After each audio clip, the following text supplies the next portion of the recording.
하나님께서 자녀를 가정의 선물로 보통 주시잖아요. 자녀는 하나님의 선물이라고 이렇게 표현하는데, 선물을 받으면, 여러분 선물 받으면 좋으세요? 안 좋으세요?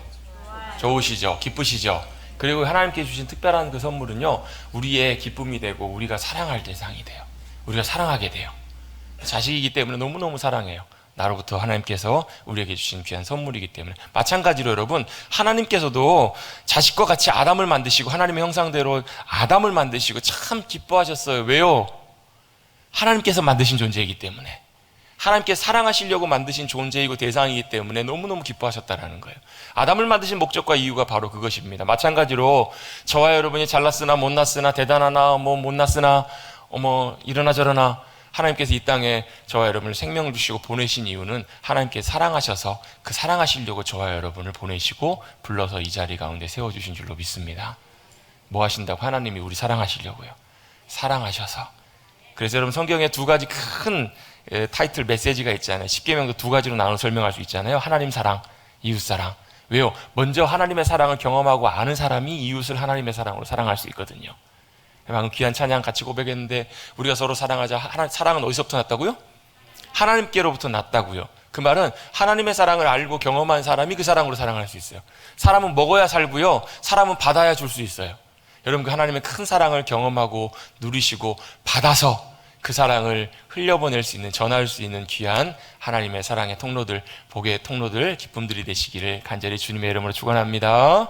그래서 여러분 옆에 계신 분들과 이렇게 한번 인사 나누겠습니다. 주님의 사랑으로 사랑합니다. 네, 어색하신 분도 계시고요. 별로 마음에 감동이 없는 분들도 딱 두 분 정도 계시는 것 같아요. 여러분, 우리가 주님이 주시는 사랑이 우리 마음속에 충만하게 넘쳐나면 그 사랑으로 내 옆에 있는 사람을 사랑해요. 어떨 때는요, 그 사랑으로 누구까지 사랑하냐면 원수까지도 사랑한대요. 성경에서는 그렇게 말씀하세요. 원수를 어떻게 사랑해요? 겉으로는 어떻게 사랑하는 척 해볼 수 있을지 모르지만 진짜 사랑은 나까지도 사랑해 주시고 받아주신 하나님의 사랑을 우리가 알고 그 사랑이 우리에게 흘러넘쳐서 내가 그렇게 큰 사랑과 은혜를 받은 자이구나 라고 아는 사람이 그 사람으로 사실 원수도 사랑을 할 수 있거든요. 여러분, 그 사랑과 놀라운 은혜를 경험하고 살아가시는 사랑하는 귀한 믿음의 백성들 되시기를 간절히 주님의 이름으로 축원합니다. 하나님께서 뭘요? 우리를 사랑하시려고 이 땅에 만드셨고 그 사랑으로 우리를 지금도 여전히 사랑하고 계신다고요. 여러분, 오늘 아침 해 뜨는 거 보셨어요? 여러분이 보셨든 안 보셨든 해는 떴어요. 그죠? 변함없이 어제도 떴고 오늘 또 떴고 죄송하지만 내일 또 뜰 거예요. 분명히 변하지 않아요.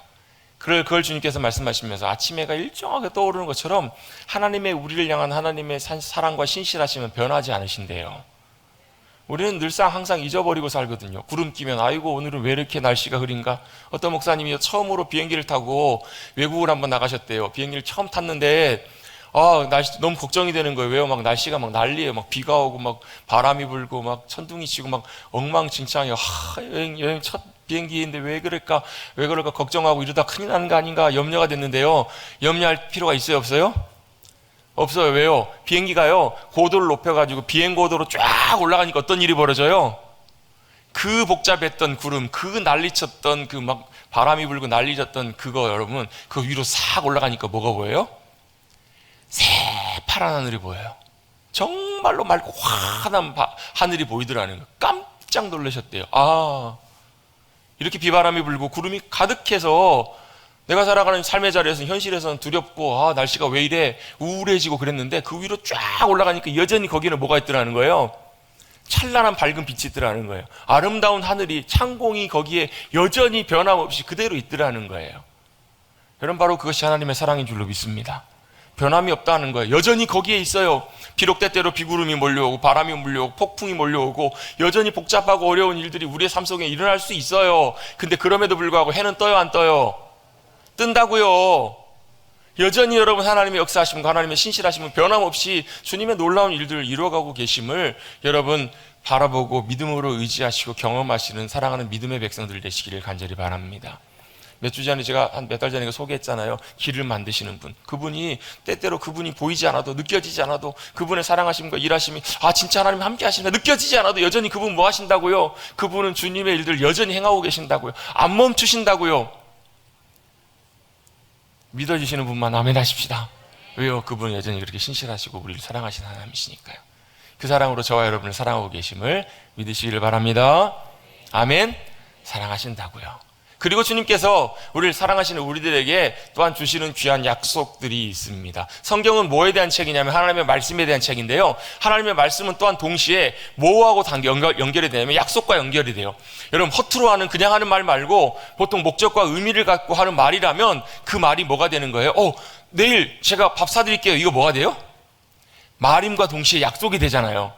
저 내일 그거 하려고 하는데요. 내일 거기서 만날까요? 이게 뭐가 되는 거예요? 말과 동시에 약속이 돼요. 하나님께서 말씀하시면 말씀하신 바가 그대로 성취되는 것, 이게 하나님의 말씀의 역사하심이잖아요. 그렇잖아요. 그래서 뭐가 돼요? 하나님의 말씀은 동시에 약속이 된다고요. 그래서 하나님께서 하나님의 백성들에게 약속을 하시는데 성경에 보면 여러 많은 약속들이 있지만 크게 두 가지 정도로 또 약속을 또 정리해 볼 수가 있어요. 한 가지 약속은 뭔가, 하나님 뭘 약속하시냐면 땅을 주시겠다고 약속하세요. 뭘 주신다고요? 땅을 주신대요. 땅. 별로 좋지도 않으신가 봐요. 여러분, 땅 원치 않으세요? 하나님 땅을 주시겠다고 약속하신 말씀들이, 약속들이 굉장히 많이 나와요. 근데 여러분, 안타깝지만 우리가 생각하는 땅 받아가지고 재산이 늘어나고 그걸로 인해서 뭐 필요하면 뭐 또 팔아서 쓰고 이런 종류의 땅의 의미하고는 좀 달라요. 무슨 땅인가? 우리가 거할 땅, 그리고 거기에 주님이 함께 거하실 땅을 주신다라는 거예요. 우리가 거할 땅, 우리가 또 거할 뿐만 아니라 우리와 함께 하시는 하나님이 거해 주실 그 땅이라는 거예요. 그 땅은 어떤 땅이에요? 복된 땅이고 참 귀한 땅이에요. 여러분, 땅이 참 중요해요. 뉴스를 보니까요, 이번 주부터 여기 새만금에서 스카우트에서 하는 이렇게 잼버리 대회가, 세계 대회가 열린다고 해요. 저도 아직도 기억이 나요. 32년 전에 강원도 고성에서 그때 잼버리 대회를 하고 이번에 32년 만에 이제 우리나라에 사는 건데, 많은 분들이 준비하고 수고해서 또 세계 각국에서 많은 스카우트 대원들이 와가지고 그 행사를 진행을 해요. 그런데 몇 가지 이제 조금 많이 준비를 했지만 좀 걱정스러운 부분이 폭염. 여러분, 이 더운 날씨에 여러분 밖에 텐트 치고 주무셔 보셨습니까? 죄송하지만 쪄집니다. 쪄져. 정말 쉽지 않아요. 그늘이라도 있으면 좋은데 여러분, 새만금에 그늘이 제가 알기로는 없어요. 없죠? 그 땡볕에서 텐트를 치고 야영을 하고 활동을 해야 돼요. 그게 많이 걱정이 되고, 또 밤에는 벌레, 또 굉장히 많은 모기와 벌레들도 걱정이 되고, 제일 걱정되는 것 중에 하나가 뭐냐면 거기가 땅이 매립지잖아요. 매립지다 보니까 땅이 좀 무르기도 하고 물도 많이 올라오고 비가 많이 오면 배수도 잘 안 되고 질퍽질퍽한 그런 땅이라는 거예요. 그래서 급하게 거기다가 플라스틱 팔레트, 여러분 밑에 물건 넣을 때 밑에도 놓는 거 있잖아요. 팔레트 같은 걸 다 놓고 했다고 하는데, 걱정되기를, 여러 가지 활동하고 생활하는데 참 불편하지 않을까? 여러분, 왜 그래요? 땅은 어때야 돼요? 땅은 마르고 편하고 좋아야 돼요. 뭐하기? 사람 살기에. 사람 활동하고 행동하기 참 좋아야 돼요. 그래서 여러분, 하나님께서 선지를 만드실 때 제일 신경 쓰신 것 중에 하나가 뭐냐면요, 사람이 살 땅을 제대로 만드시기 위해서 바다를 쫙 물러가게 하시고 물이 쫙 사라지게 하시고 묻히 들어가게 했다는 거예요. 뭐 하시려고요? 하나님께서 만드실 아담을, 하나님께서 만드실 하나님의 자녀들을 그 땅 가운데 잘 살아갈 수 있도록 좋은 땅을 하나님께서 만드신 거예요. 그리고 거기다 뭘요? 나무들을 심으시고 곡식을 심으시고 귀한 것들을 다 준비해 놓으셨어요. 부족함이 없도록. 그러면서 하나님께서 너무너무 만족해 하시고 좋아하세요. 뭐 때문에 이렇게 만드셨다고요? 여러분, 천지창조의 목적이 뭐라고요? 하나님께 사랑하시는 하나님의 형상대로 지음받은 우리 인간이, 아담이 그 땅에 거하도록, 그 땅에 살 집을, 그 땅을 하나님께서 만들어 놓으신 거예요. 그리고 뭘 말씀하세요? 그 땅을 아담에게 맡기시면서 그 땅을 다스리래요. 어떻게 해요? 자기 마음대로가 아니라 누가요? 만드신 하나님의 질서대로, 하나님의 법칙대로 만들어서 하나님 보시기에 좋은 아름다운 땅으로 유지하고 보존하도록 하나님께서 누구에게 맡기신 거예요? 아담에게 맡기셨다고요. 이게 하나님께서 부르신 아담을 향한 부르심이에요. 근데 여러분, 우리가 잘 아는 것처럼 한 가지 심각한 문제가 생깁니다. 무슨 문제예요? 죄가 들어오기 시작해요. 여러분, 죄가 뭔지 아세요? 죄는요, 단순히 거짓말하고 나쁜 짓 하고 이것도 죄지만, 이거보다도 본질적으로 죄의 가장 중요한 핵심은 하나님을 떠나는, 하나님을 저버리는 거예요. 하나님의 질서가 아니라 누구 질서대로요? 내 마음대로 살겠다라는 게 죄예요. 이게 뭐가 문제가 돼요? 문제가 돼요. 왜? 천지만물은 주님이 지으셨기 때문에 주님의 질서대로 여전히 돌아가요. 여전히 해가 한치 오차도 없이 정확하게 돌아가고요. 여러분, 생각해보세요. 내일 아침에 눈을 떴는데 아침에 해가 서쪽에서 떴어요. 그런 일이 일어나면 어떻게 돼요? 큰 뭐 모르겠습니다. 안 떠봐서 잘 모르겠지만 어쨌든 간에 지구가 정반대로 돌거나 그런 일이 일어나고 있는 거니까 심각한 상황이잖아요. 왜요? 하나님은 온 우주 만물을 지금도 여전히 한치의 오차도 없이 운행하시고 주관하시고 누구의 질서대로, 누구의 법대로요? 여러분의 법대로요? 여러분 내일 마음에 안 든다고 내일은 해가 동쪽에서 뜰지 서쪽에서 뜰지어다. 죄송하지만 전혀 통하지 않아요. 왜요? 하나님의 법칙대로 세계 만물이 돌아가고 있기 때문에 우주가. 그런데 뭐가요? 그걸 거부하겠다라는 거예요. 내 마음대로 살겠다라는 거예요. 내가 원하는 대로 살겠다라는 거예요. 여러분 죄송하지만요, 내가 내 마음대로 살겠다고 해서 행복할 것 같은데 실제로 여러분, 우리 여기 지금 한 성도님들 한 100분 좀 안 되게 계시는데요, 여러분 하고 싶으신 대로 다 해보십시다. 어떻게 될까요? 말씀 중에 죄송합니다 이런 표현을 써서 용서하고 들으십시오. 개판됩니다. 개판된다고요. 왜요? 내가 하고 싶은 대로 하는데 내 방법, 내 방식대로 하겠다는데 뭐가 문제야? 여러분 내 방식대로 하면요 세상 나가서 갈등 그렇게 많이 생겨요. 그렇게 다툼 생긴다고요. 세상에서도 질서가 있어요. 사람 간에 질서가 있고요, 법칙이 있고요. 그게 어겨지고 깨트려지면 문제가 생겨요. 하물며 하나님의 창조의 질서대로 만들어진 이 천지 만물을 우리 마음대로 우리 뜻대로 하겠다고요? 그게 뭐라는 거예요? 그게 죄라는 거예요. 그러니까 세상에 죄가 들어오기 시작하면 세상이 어떻게 돼요? 깜깜해져요. 세상이 여러분 완전히 죄로 덮이게 되면서 세상이 여러분 무질서하게 되고 세상의 질서들이 다 깨져요. 여러분 이 질서가 어떻게 해요? 다시 하나님의 질서로 회복돼야 돼요. 그래야 거기에 뭐가 생명이 임해요. 그거 하시려고 다시 오신 분이 계세요. 그분이 누구시냐면 예수님이세요. 죄가 온 땅에 가득 덮게 되자요, 세상에 뭐가요? 모든 질서가 다 깨지고 뭐가 사라져요? 빛이 사라졌다고 성경은 표현해요. 그래서 이 땅에 참빛, 생명의 빛이신 하나님의 빛이신 예수님이 이 땅에 빛으로 이 땅에 오셨다라고 요한복음 1장에 말씀하고 계시잖아요. 빛으로 오셨어요. 뭐 하시려고요? 어둠을 밝히시려고요. 그래서 여러분 주님이 임하셔서 주님이 역사하시는 그곳에는 뭐가 임하냐면 어둠이 사라져요. 빛이 임한다고요. 여러분 여러분의 삶의 자리에서도 어둠이 임할 때가 있거든요. 여러분 이 주님 만난 사람들은요 이 빛이 무슨 빛인지 알아요. 사도 바울이 빛이신 주님을 경험하고요, 그의 눈이 밝아져요. 세상이 완전히 달라져요. 살아가는 방식이 완전히 새로워져요. 왜요? 빛이신 주님이 그의 심령 속에 찾아오셨으니까요. 빛이 임하였을 때 어둠이 떠나고요, 빛이 임하기 시작했을 때 모든 것들이 제자리로 돌아오기 시작해요. 예수님은 그걸 하기 위해서 이 땅에 오신 분이세요. 그래서 이 땅의 모든 것들을 다시금 돌리시고 바꾸셔서 하나님의 질서대로 바꾸셔서 거기에 하나님의 생명을, 하나님의 놀라운 소망과 하나님의 놀라운 역사하심들을 나타내시는 분, 그분이 바로 우리의 예수님 주님이신 줄로 믿습니다. 그래서 여러분 주님이 우리를 뭐라고 부르시냐면요, 너희는 빛의 자녀다라고 말씀하세요. 왜요? 우리 빛이 아니라 주님의 빛을 우리를 통해서 비추게 하시는, 그래서 빛의 자녀가 되는 거예요. 여러분 그래서 빛의 자녀가 된다는 말은요, 내가 그곳에 있으므로 거기에 뭐가 비춰져야 돼? 빛이 비춰져야 된다고요. 여러분 삶의 자리에 여러분을 통해서 빛이 비춰지시기를 주님 여러분 축복합니다. 빛이 마셔야 돼요. 그래서 세상에 있는 어둠들이 사라지게끔 마셔야 된다고요. 여러분 바로 이것이 하나님께서 땅을 약속하신 이유예요. 그 땅은 무슨 땅이라고요? 우리가 거할 땅이에요. 하나님께서 아브라함에게 그 약속의 땅을 약속하셨고, 그 아브라함의 후손인 이스라엘에게는 가나안 땅을 약속하셨어요. 그 땅이 무슨 땅이에요? 그들이 거할 땅이에요. 그리고 누가요? 그들과 함께 하실 하나님께서 함께 해주실 땅이에요. 그래서 그 땅은 어떤 역사가 일어나요? 하나님이 함께 하심이 나타나요. 어둠이 사라져요. 회복되기 시작해요. 그 땅을 그래서 젖과 꿀이 흐르는 땅이라고 표현해요. 여러분 팔레스타인, 이스라엘 가보신 분들은 아시겠지만 그 땅이 여러분 절대 우리 눈으로 볼 때는 젖과 꿀이 흐르는 땅이 아니에요. 정말 비도 많이 오지도 않고요, 정말 쉽지 않은 땅이 그곳이에요. 그런데 놀랍게도 하나님께서 함께 해주시고, 뭐 다윗의 시대, 솔로몬의 시대에 하나님을 찾고 하나님의 길들을 함께 동행하며 하나님의 영광과 임재가 함께 해주실 때 거기에는 놀라운 생명의 역사들이 일어나요. 놀라운 승리 역사들이, 놀라운 풍성한 역사들이 그곳 가운데 함께 하셨다고요. 그래서 뭐가요? 젖과 꿀이 흐르는 땅의 비결은 뭐예요? 생명의 하나님이 함께 하실 때 그런 역사가 일어난다고요. 그 땅이 그렇게 된 거예요. 여러분, 여러분이 서 계시는 그곳이, 여러분의 보내신 그곳이 하나님께서 함께 해주시는 거룩한 복된 땅이 되시기를 간절히 바랍니다. 그것이 바로 하나님께서 땅을 약속하신 이유예요. 내가 너에게 그 땅을 주노라. 바로 그 말은 뭐냐면 내가 서 있는 그곳이 뭐가 되게 하라는 거예요. 내가 그곳에 서 있으므로 그곳이 예배의 자리가 되고, 내가 그곳에 서 있으므로 어둠이 떠나가고 빛이 임하고, 내가 그곳에 있으므로 주님이 함께 하심, 영광이 나타나는 임하시는 자리가 되기를 주님이 원하시는 거예요. 그게 바로 땅을 주시는 목적과 이유입니다. 하나님께서 주신 귀한 땅 가운데 서셔서 그 땅이 거룩한 하나님이 함께 하시는, 복된 주님이 임재하시는, 주님의 나라가 임하는 귀한 땅으로 세워가시는 우리 사랑하는 성도님들 되시기를 간절히 주님의 이름으로 축원합니다. 이게 바로 땅을 약속해 주신 중요한 이유고요. 두 번째 하나님께서 약속하신 중요한 하나님의 약속이 있는데 이게 사실 좀 더 중요한 의미예요. 뭘 약속하셨는가? 이렇게 우리에게 약속을 하십니다. 같이 한번 해보겠습니다. 내가 너희 하나님이 되고 너희는 내 백성이 되리라.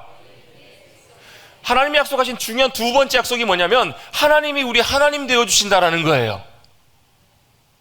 별로 뭐 감격도 없으시고 놀라지도 않으시고 뭐 그런가 보다 그런 표정으로 하세요. 여러분, 하나님이 우리 하나님이 되신다라는 사실은 여러분 참 놀랍고 복된 사실이에요. 하나님이 우리 하나님 되시고 우리가 뭐가 된다고? 하나님의 백성들이 되게 하신다라는 말이에요. 이 말을 다른 표현으로 바꿔보면 이렇게도 바꿔서 표현할 수 있습니다. 뭐라고 바꿔 표현할 수 있냐면 너희가 내 소유가 되리라 라고도 바꿔 표현해 볼 수 있어요. 하나님이 우리를 향해서 뭐라고 말씀하신다고요? 너희가 하나님의 소유가 되게 하시고 내 소유가 되게 하시겠다라고 말씀하시는 거예요. 하나님의 소유래요. 누가요? 저와 여러분이요. 부름받은 저와 여러분이 하나님의 소유랍니다. 이게 어디예요?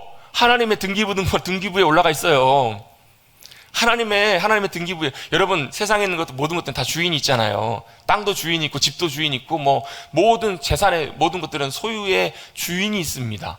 그래서 그거를 분명하게 법적으로 정해놓은 게 뭐예요? 법적으로 정리해놓은 게 뭐예요? 등기부라고 하는 공식적인 문서가 있잖아요. 그래서 여러분, 땅이 문제가 생겼어요. 이 땅이 네 땅이냐 내 땅이냐 갈등이 생기면 어떻게 해야 돼요? 법대로 해야 되잖아요. 그렇게 하시면 어떻게 하죠? 등기부 등본 떼보고 확인해 보는 거예요. 이 땅이 도대체 누구 땅이냐, 어디까지가 누구의 땅이냐, 그걸 법에서 딱 정해놓은 거잖아요, 나라에서. 여러분들이 더 잘 아시잖아요, 저보다. 아니, 아멘 할 게 아니고, 이건. 누구의 소유냐라는 것을 정해놓은 거예요, 그게. 마찬가지로 하나님께서도 그걸 정해놓으셨다고요. 뭘요? 하나님이 하나님의 장부에, 하나님의 등기부에 저와 여러분을 뭐라고요? 하나님의 소유라고 딱 정해놓으셨다고요. 그게 여러분 우리 어떤 자격이나 조건으로 된 것이 아니에요. 철저하게 뭘로요? 하나님의 은혜로, 십자가의 보혈의 은혜 공로로 우리가 하나님의 소유로 거기에 주님께서 등재하시고 기록해 놓으셨다고요. 우리는 항상 그 앞에서 뭘 생각하냐면 자격을 생각해요. 조건을 생각한다고요. 내가 그럴 자격이 안 되는데, 조건이 안 되는데 뭔가 하나님 앞에 잘해야 될 것 같이, 에이 그런 조건도 안 되는데 무슨 말도 안 되는 소리지 라고 생각해요. 근데 뭐라고요?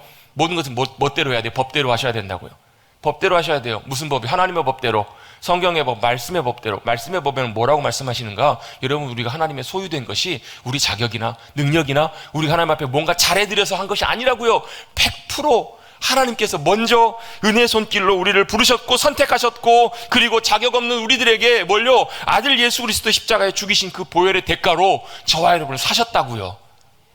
공식적으로 합법적으로 저와 여러분을 사셔서 부르셔서 뭘 삼아주셨다고요? 하나님의 자녀 삼아주셨다고요. 하나님의 소유 삼아주셨다고요.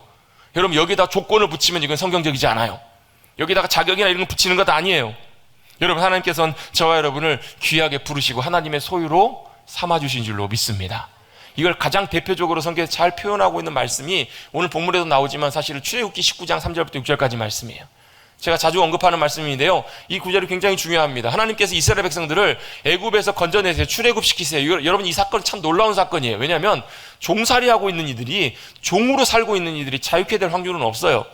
누군가가 자기들을 거기서 주인에게 사가지고 자기를 자유케 해주지 않는 이상 빠져나올 길이 없다고요. 이스라엘 백성들이 애굽에서 빠져나올 수 있는 길은 없어요. 근데 하나님께서 어떻게 해요? 강권적인 능력의 손길로 그들을 애굽에서 건져내십니다. 뭐 하시는 거예요? 구속하신 거예요. 구속하셔가지고 그들을 하나님께서 친히 불러내십니다. 꺼내주십니다.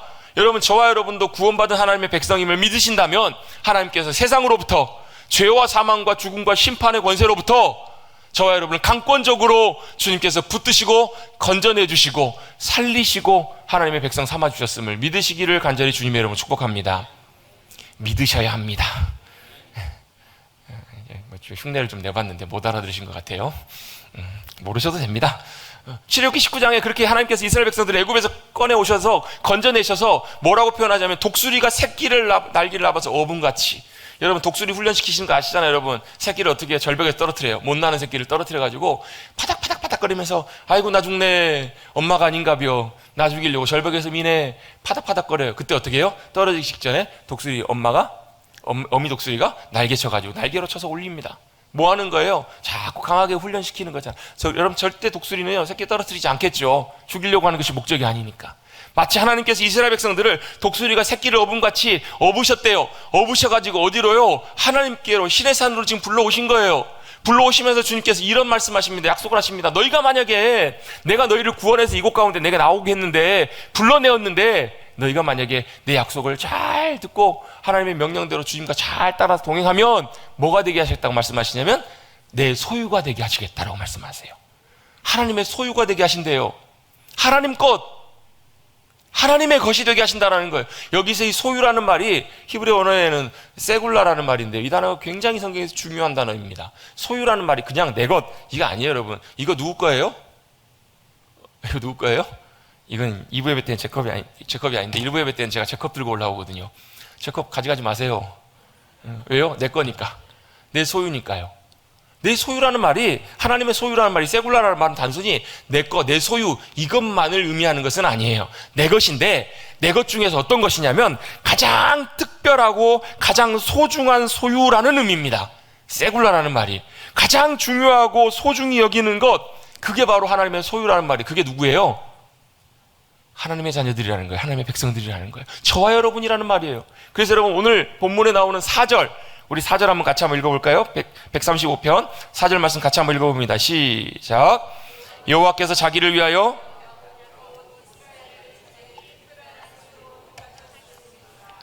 아멘. 하나님께서 누구를 위해서요? 하나님 자신을 위해서 누구를? 야곱 곧 이스라엘 하나님의 백성들을 뭘로요? 자기의 하나님의 특별한 소유로 택하셨음이로다. 여기 특별한 소유가 세굴라라는 말이에요. 출애굽기 19장에 나오는 하나님의 소유란 말과 같은 말이라고요. 이걸 그래서 세번역 성경에서는 이렇게 번역하고 있어요. 하나님께서 이스라엘을 가장 소중한 보물로 택하셨다. 뭘로 택하셨다고요? 하나님의 가장 소중한 보물로 택하셨다고요. 여러분 한번 여쭤보겠습니다. 여러분에게 가장 소중한 보물은 무엇입니까? 자녀. 일부 예배 때는요, 다들 그냥 멍하게 쳐다보시더라고요. 뭔 소리야 하시더라고요. 여러분에게 가장 안 뺏어가요. 여러분의 가장 소중한 보물, 여러분의 가장 소중한 소유, 여러분 갖고 계신 것 중 제일 귀한 것이 무엇입니까? 라고 물으시면 여러분 뭐라고 대답하실래요? 옛날에 그런 거 많이 했잖아요. 불나면 여러분 뭘 가장 우선 하나만 들고 나올 수 있다면 여러분 뭘 들고 나오시겠습니까?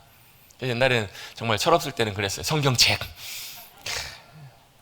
여러분 뭘 들고 나오실래요, 여러분? 어떤 엄마가 아기가 제일 소중해서 아기를 들고 들쳐업고 나왔는데 나중에 알고 보니까 아기가 아니라 베개를 들고 업거나.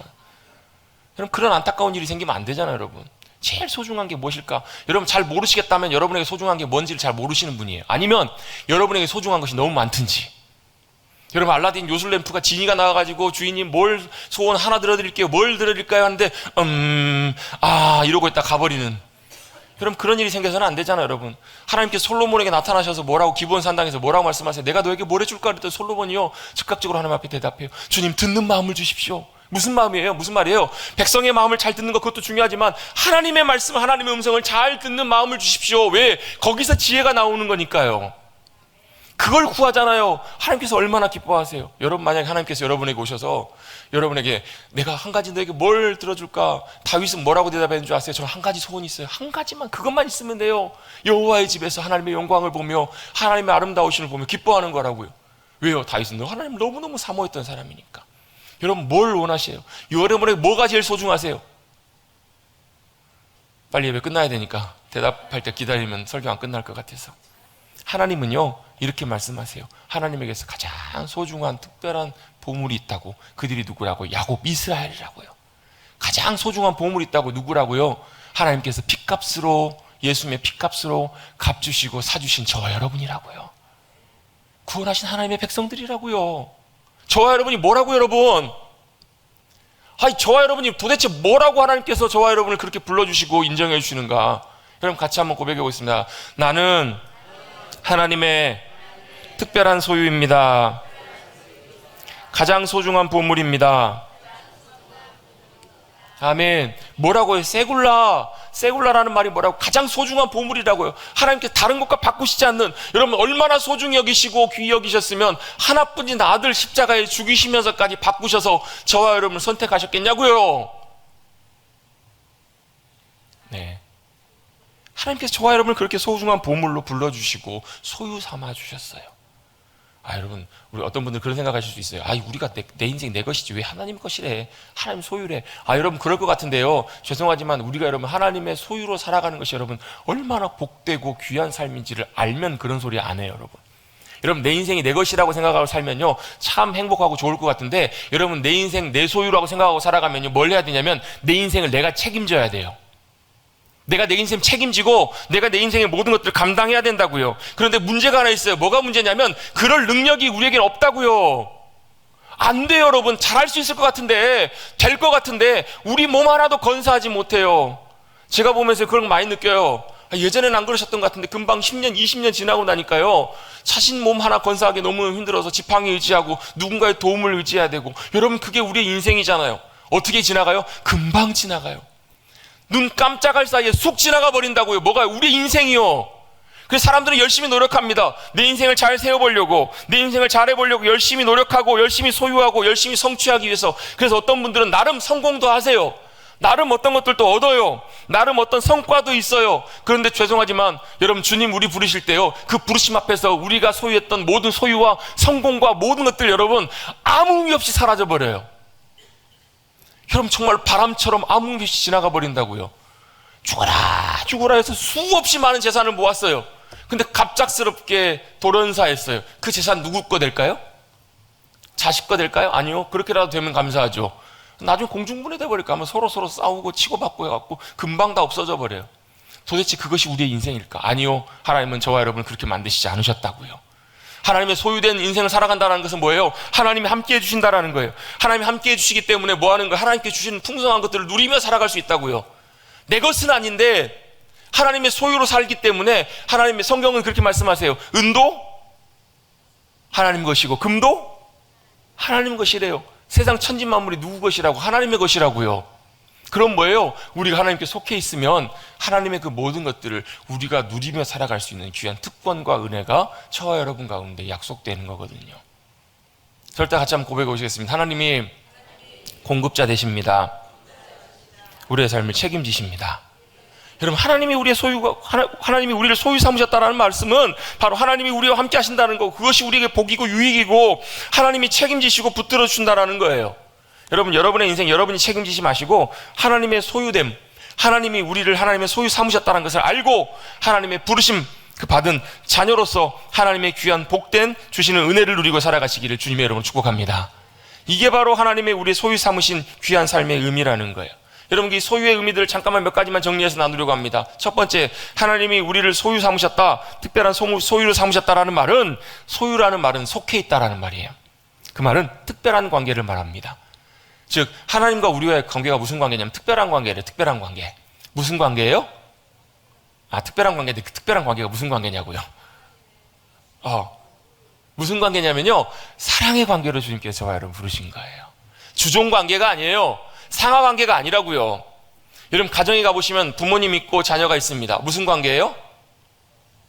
부모 자식과의 관계는요 단순히 상하 관계로만 정의할 수가 없어요. 왜요? 사랑의 사랑의 관계이기 때문에 그래요. 그래서 부모는 어때요? 사랑하기 때문에 엄마가 높아요? 아들이 높아요? 표현이 좀 그런가요?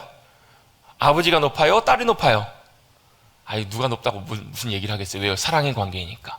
부모는 그래서 자식을 사랑하기 때문에 때때로 자녀가 어려움 가운데 있을 때 기꺼이 자기의 것들을 내어줄 수 있는 것, 그게 뭐예요? 사랑의 관계인 거예요. 여러분 단순히 계산적인 관계가 아니에요. 단순히 지배하고 지배받는 그런 관계로 하나님께서 저와 여러분을 부르신 것이 아니라고요. 우리가 하나님의 소유되었다라는 말은 하나님의 특별한 관계, 사랑의 관계로 부름받았다라는 것을 기억하시기를 바랍니다. 사랑의 관계로 부름받으셨어요. 그래서 어때요? 여러분 우리가 대단해서도 아니고 하나님이 우리가 잘나서도 아니고 특별한 관계로 사랑하셔서 부르셨어요. 언제? 우리가 죄인 되었을 때, 우리가 아직 하나님을 알지 못할 때 하나님께서 우리를 사랑의 관계로 부르셨어요. 그래서 어떻게 해요? 먼저 주님이 우리를 대신해서 죽으셨다고요. 우리가 죽어야 되는 그 자리에. 그래서 여러분 제가 십자가를 말씀드릴 때마다 설명드리는 부분 있잖아요. 2000년 전에 예수님께서 십자가 달려 돌아가실 때 예수님이 달려 돌아가신 것이 아니라고요. 누가요?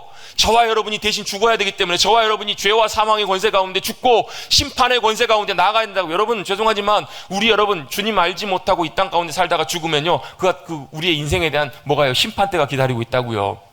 심판의 결론이 뭐예요? 죄인이라는 거예요. 그 죄에 대한 대가를 영원토록 형벌을 치르도록 성경은 그렇게 분명히 말씀해요. 그것이 뭐예요? 음부의 권세, 지옥의 권세예요. 그것이 우리에게 약속되어 있어요. 근데 거기에 누가요? 저와 여러분이 달려야 되는데 예수님이 대신 달리신 거예요. 누구를 대신해서? 저와 여러분을 대신해서요. 그래서 죽으셨어요. 돌아가셨어요. 그래서 여러분 십자가에 달리신 예수님을 믿는다라는 말은 무슨 얘기냐면 저와 여러분이 이미 어땠다라는 거예요? 죽었다라는 거예요. 죄와 사망의 권세로 죽었어야만 했던 우리는 이미 죽은 거예요. 예수님이 돌아가실 때. 여러분 얼마 전에도 우리 근처에서 안타까운 사고가 있었잖아요. 여기 초등학교 아파트에서 살인사건이 있었어요. 살인사건의 피의자, 살인사건을 일으켰던 주범이 아들이 어때요? 부모님과 형 죽이고 나서 어떻게 해요? 자기도 저수지에 가가지고 목숨을 끊었어요. 어떻게 해야 돼요? 죄송하지만 법적으로는 공소권이 없어져 버린 거예요. 책임을 물을 수가 없는 거예요. 왜요? 사건의 주범이 범죄자가 죽었기 때문에 책임을 물을 수가 없는 거예요. 여러분 이것은 하나님의 믿음의 법칙에도 똑같이 적용이 됩니다. 죄와 사망으로 죽을 수밖에 없었던 우리가 어떻게 된 거예요? 죽은 거예요. 언제요? 2000년 전에요. 예수님께서 십자가에 달리실 때 예수님이 돌아가신 것이지만 실제로는 누가요? 저와 여러분이 십자가에서 죽은 거예요. 죽었기 때문에 더 이상 이제 뭐가요? 책임을 물을 수가 없는 거예요. 죄에 대한 권세가 저와 여러분에게 이제 더 이상 영향을 미칠 수가 없는 거예요. 왜? 죽었으니까. 책임을 물어야 되는 죄인이 죽었다고요. 그리고 우리는 어떻게 살아요? 예수 그리스도로 사는 거예요. 그래서 우리를 뭐라고 불러요? 그리스도인이라고 부른다고요. 같이 한번 해보겠습니다. 그리스도인. 그리스도인이라는 말이 무슨 말이에요? 교회 다닌다는 것이 아니에요. 뭐가요? 나는 죽고 내 안에 그리스도가 사시는 인생을 살아가는 인생이 그리스도인이라고요. 여러분 이 십자가의 은혜가 여러분의 심령 속에 풍성하게 깨달아지시기를 간절히 원합니다. 이게 바로 십자가의 사랑이에요. 이 사랑으로 주님께서 저와 여러분을 사랑해 주셨어요. 어떻게 해요? 죽기까지 사랑하셨다고요. 여러분 요한복음 15장에 보면 친구가 친구를 사랑하는데 제일 친구가 사랑하는 큰 사랑을 뭐라고 말씀하시냐면 죽기까지 사랑하는 거래요. 목숨까지 내놓는 거래요. 여러분 옛날에 드라마나 이런 데서 그런 장면이 종종 나오잖아요. 주인공과 서로 막 다퉜든지 아무튼 어쨌든 헤어져가지고 이 여자가 길을 딱 건너가려고 하는데 마침 그 타이밍에 또 뭐가 지나가요? 쌩 하면서 큰 트럭이 지나가요. 그래갖고 어떻게 해요? 그 여자를 확 치려고 할 때 누가요? 그걸 보고 있었던 사랑하는 남자가 어떻게 해요? 안 돼! 하면서 달려가가지고 어떻게 해요? 제가 노사를 하는 거예요. 제가 그렇다는 게 아니라. 그래갖고 확 밀쳐내고 어떻게 돼요? 아! 하면서 치워서 죽어요. 여러분 왜 그래요? 왜 그렇게 미친 짓을 하는 거예요? 사랑하기 때문에 그렇게 하는 거예요. 사랑하기 때문에. 여러분 우리 잘 아는 유명한 여러분 함사근 선생님의 시 알잖아요. 그대 그런 사람을 가졌는가? 뭐예요? 배가 침몰해 가요. 구명조끼 하나밖에 없는데 친구 너만은 살아달라. 너만은 살아야 된다고 하면서 자기 짊어지고 가야 될, 자기 살아야 될 구명조끼 내어줄 수 있는 그런 친구를 가졌는가? 여러분 혹시 그런 사람을 가지셨어요? 여러분을 위해서 목숨까지 내어놓을 수 있는 그런 친구, 그런 사람. 제가 예전에 한번 몇 번, 두 번인가 그렇게 한번 숙제를 내드린 적이 있어요. 댁에 가셔가지고 여러분 남편분에게, 아내분에게 자기 혹시 나 위해서 죽어줄 수 있어? 물어보시라고요. 여러분 꼭 아니더라도 여러분 누군가에게 여러분 혹시 그런 질문했을 때 누군가가 말이로라도 내가 당신 위해서 당연히 죽어줄 수 있지. 입에 침은 마르고 해줄 수 있는 사람이 있다면 여러분 그 인생은 어찌 보면 말로라도 참 행복한 인생이 아니겠냐고요. 여러분 근데요 그런 사람 한 사람도 없어도, 나에게 그렇게 목숨까지 내어주겠다는 사람은 단 한 사람도 없어도, 의지할 사람 단 한 사람도 없어도 여러분 저와 여러분을 위해서 목숨까지 내어놓으신 분이 계시잖아요. 예수님. 그분이 바로 저와 여러분을 위해서 목숨까지 내어놓으시며 사랑해 주셨잖아요. 그 사랑이 특별한 사랑으로 저와 여러분을 부르고 계신 줄로 믿습니다. 그 사랑의 증거가 뭐예요? 십자가라고요. 여러분 소유되었다라는 말은 특별한 관계, 사랑의 관계로 부름받았다라는 의미입니다. 두 번째로 하나님이 우리의 소유 삼으셨다, 우리를 소유 삼으셨다. 이 소유의 의미는요 또 무슨 의미가 있냐면 책임을 진다는 의미가 있습니다. 여러분 소유라는 말은 내 것이라는 소유의 의미도 있지만 또한 내 것이기 때문에 책임도 함께 지게 돼요. 여러분 만약에 그 땅이 국가의 땅이다 그러면 누가 책임져야 되는 거예요? 문제가 생기면 국가에서 책임지고 그 문제를 해결해야 돼요. 마찬가지입니다. 하나님께서 하나님의 소유 삼으셨다라는 말씀은 누가 책임지신다고요? 누가 책임지신다고요? 하나님이 책임지신다고요. 뭘요? 저와 여러분을, 저와 여러분의 인생을, 저와 여러분의 자신을, 우리의 모든 삶을 책임지시겠다고요. 그 책임지시겠다는 약속의 말씀들이 성경에 보면 여러 군데 많이 나와요. 제가 조금 바꿔서 각석에서 한번 몇 군절 나눠보겠습니다. 내가 너를 도와주겠다. 내가 너와 함께 하겠다. 내가 어디로 가든지 이기게 하겠다. 너를 지켜주겠다. 물 가운데 지날 때에도 물이 너를 침몰하지 못하게 하겠다. 불 가운데 지날 때도 타지 못하게 하겠다. 너를 굳세게 하리라. 너를 떠나지 아니하고 버리지 아니하고 잊지 않는다. 손바닥에 새겼다. 여러분, 이런 말씀들 찾아보면 수없이 많아요. 무슨 의미예요? 하나님의 소유 삼으신 하나님의 백성들을 뭐 하시겠다라는 거예요? 주님 책임지겠다라는 거예요. 그냥 내버려 두지 않으시겠다라는 말씀이에요. 여러분, 믿으시기를 주님 여러분 축복합니다. 소유이기 때문에 주님이 책임지시는 거예요. 여러분, 제가 최근에 한 그림을 하나 보게 됐는데요. 렘블란트라는 화가 여러분 아시죠? 렘블란트, 빛의 예술가라고 불리는, 참 그림이 좀 보면 참 멋져요. 빛으로. 렘블란트가 1600년대인가요? 1600년대 그렸던 그림 중에 어떤 그림이냐면 갈릴리 호수의 폭풍이라는 그림이 있어요.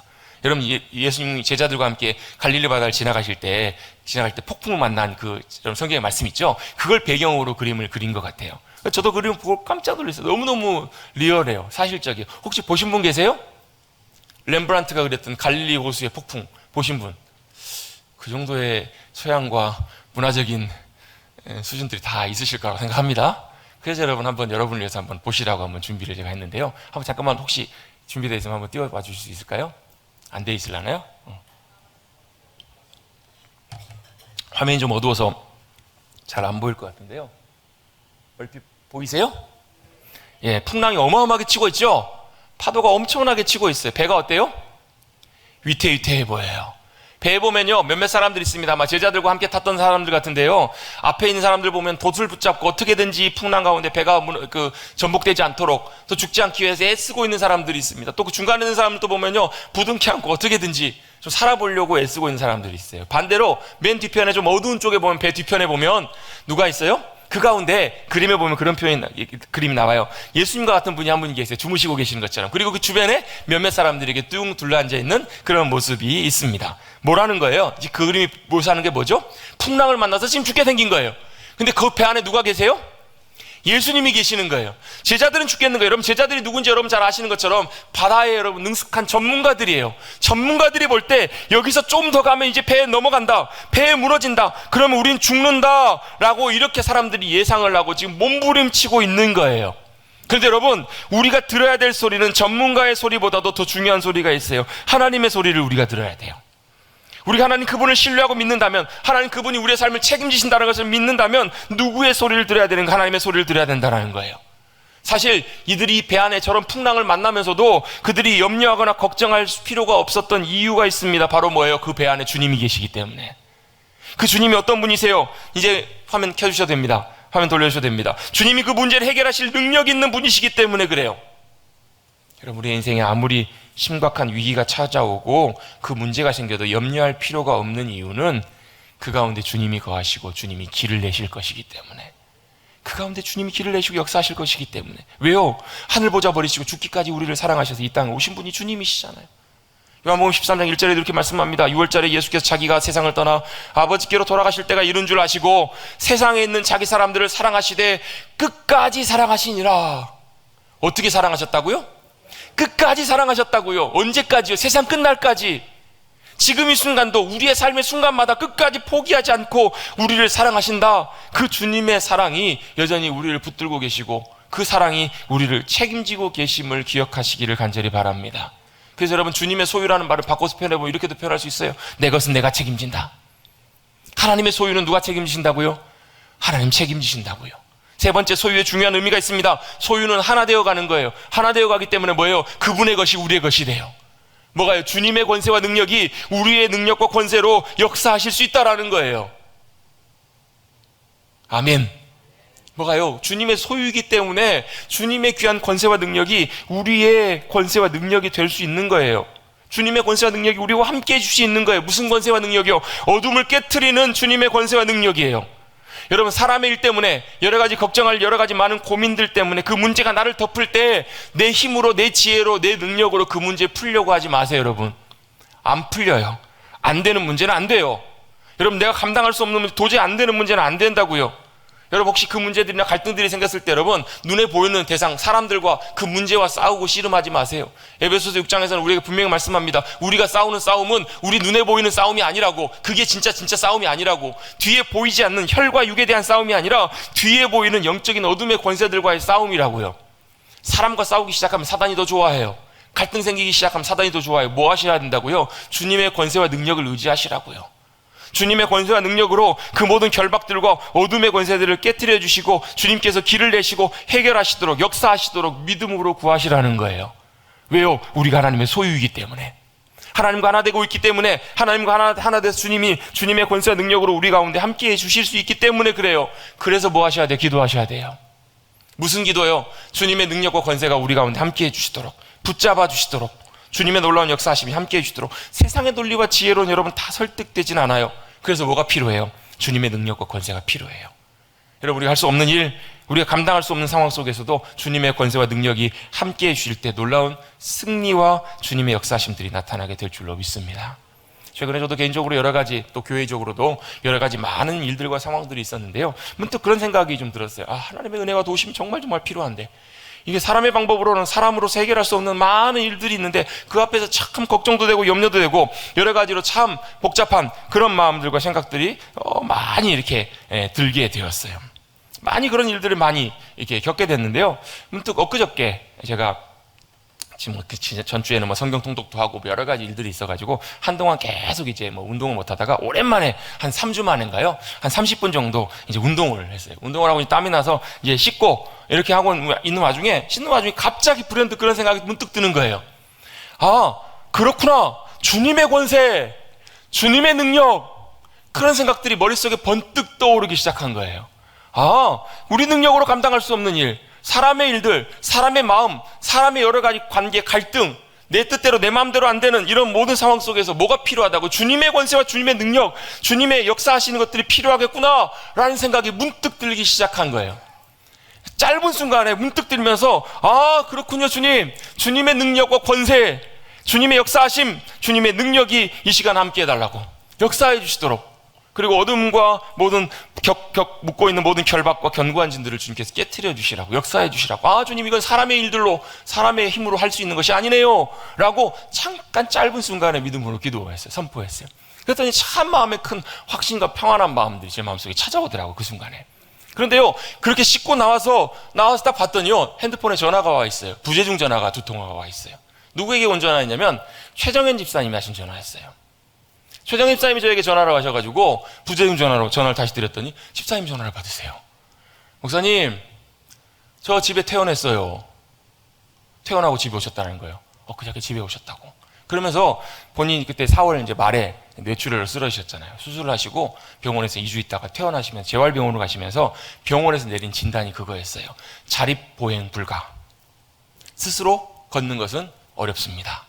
스스로 본인이 보조기나 지팡이나 이런 것 없이 혼자 걷기는 불가할 것입니다. 어렵습니다라고 병원에서 그렇게 진단이 내렸어요.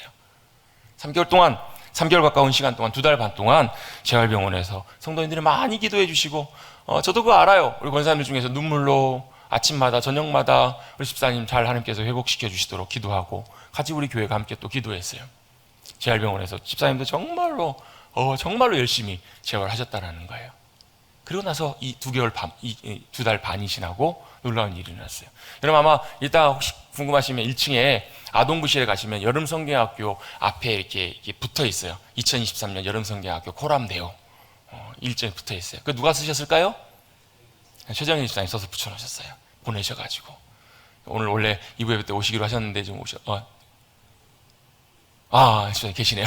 오셔서 계셔서 제가 못 알아뵀어요.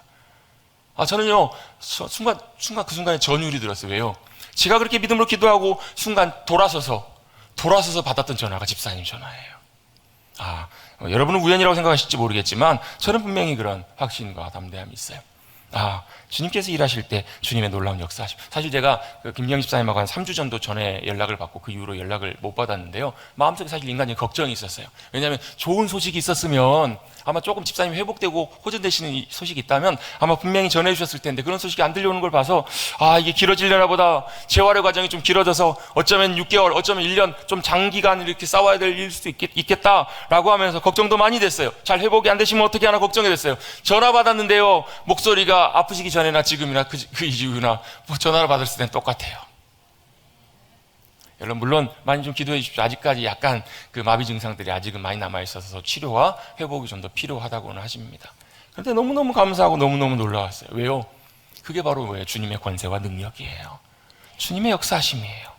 여러분 주님의 소유된 백성, 하나님의 소유 삼으신 하나님의 백성들 가운데 주님의 권세와 능력을 주님은 나타내기를 원하세요. 그걸 믿고 믿음으로 선포하는 이들 가운데 주님은 여전히 역사하시는 하나님이시라고요.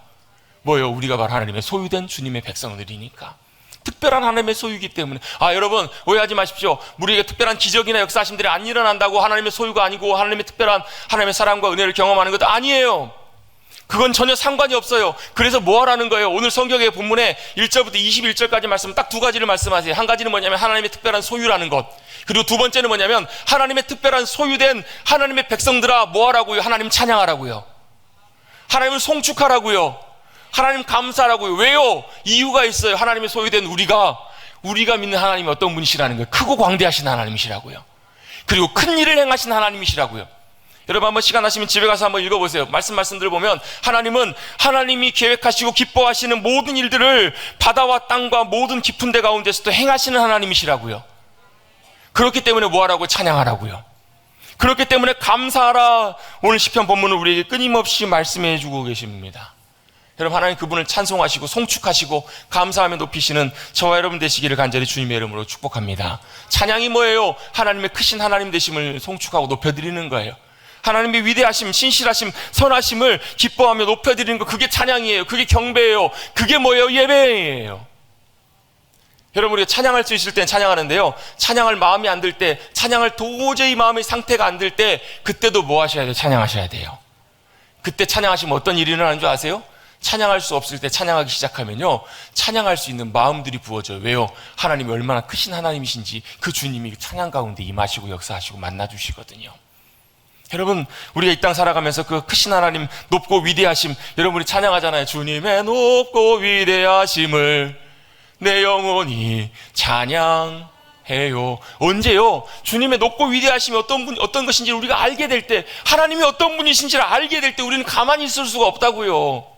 찬양하자 말 안 해도 찬양이 터져나오고요, 감사하자 말 안 해도 감사가 터져나온다고요. 그래서 뭐예요? 크신 하나님, 위대하신 주님을 더 알아가시는 여러분들 되시기를 주님의 이름으로 축복합니다. 주님을 알면 알수록 우리의 삶이 달라집니다. 주님을 알면 알수록 우리의 삶이 진정한 찬양과 예배의 삶으로 변화되는 거예요. 에이든 토저라는 분은 주님을 추구함이라는 책에서 이렇게 말씀합니다. 이렇게 책에 기록했습니다. 우리가 능력이 없는 이유는, 그리스도인이 능력이 없이 살아가는 이유는 우리가 하나님을 몰라서 그렇다. 머리로만 알아서 그렇다는 거예요. 로이드 존스 목사님도 똑같은 얘기를 합니다. 우리의 인생의 난제는, 인생의 문제의 99%는 우리가 믿는 하나님이 누구인지 몰라서 그렇다는 거예요. 여러분이 처해 있는 현실과 문제가 어떤 문제이든 다 달라도 하나님이 어떤 분이신지를 안다면 그 주님의 놀라운 역사하심 가운데 우리가 평안함 가운데 안식하며 주님을 신뢰하며 불 가운데 들어가도, 물 속에 들어가도 주님을 신뢰하는 믿음 가운데 담대하게 서게 될 줄로 믿습니다. 그것이 바로 주님의 소유된 백성들이 찬양 가운데 믿음으로 서야 될 이유이고, 저와 여러분 하나님의 소유 삼으신 귀한 이유라는 것을 꼭 기억하시기를 다시 한번 주님의 이름으로 축복합니다. 여러분 우리가 하나님의 소유임을 잊지 맙시다. 기억합시다. 뭐라고요? 하나님 거라고요. 저 일단 같이 한번 고백해 보겠습니다. 나는 하나님이 택하신 특별한 소유입니다. 그래서 뭐 하신다고? 주님이 책임지신다고요. 그래서 주님께 사랑의 관계로 여전히 붙들고 계신다고요.